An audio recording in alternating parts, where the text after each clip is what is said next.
முருகா, என் அன்பு பிள்ளையே, மிக அவசரமான செய்தி ஒன்றை கூறவே உன் அப்பன் முருகன் நான் வந்திருக்கின்றேன். நான் இப்பொழுது உன்னிடம் பேசியே ஆக வேண்டும் பிள்ளையே. என்னை எக்காரணம் கொண்டும் தவித்து விடாதே.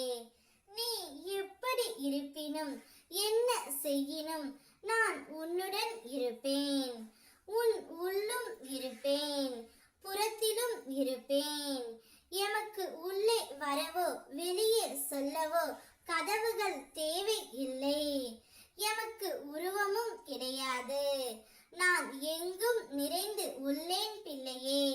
என்னிடத்தில் முழுவதும் சரணடைந்து தம் செயல்களை எல்லாம் எம்மிடம் பணித்து வரும் பக்தனுடைய தேவைகள் யாவையும் நான் கண்டிப்பாக நிறைவேற்றி தருவேன்.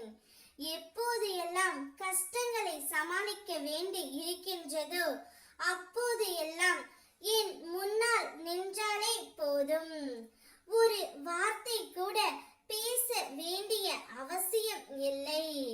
தமது குழந்தைகளின் உள்ளங்களில் இருப்பதை அப்போதைக்கே போதே நிச்சயம் நான் அறிந்து விடுவேன். நிச்சயம் உனக்கு என்ன தேவை என்பதையும் நான் புரிந்து கொள்வேன் பிள்ளையே.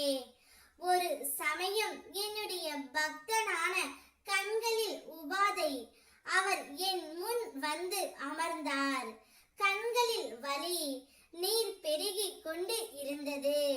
அப்பா என்று என்னை உற்று நோக்கினார். கண் வலி பறந்தது, நீர் வடிவது நின்றது. என்னுடைய கண்களில் இருந்து இனி கண்ணீர் வராத அளவுக்கு நீங்கள் பார்த்து கொள்ள வேண்டும் என்று என்னிடம் கேட்டார்.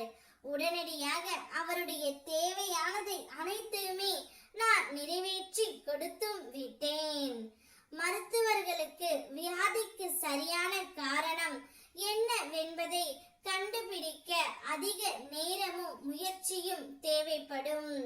ஆனால் என்னை பொறுத்தவரை நோயின் காரணத்தை கண்டுபிடித்தல், நோய்க்கு சிகிச்சை எல்லாமே அக்கணமே நிகழ்ந்து விடுகின்றன.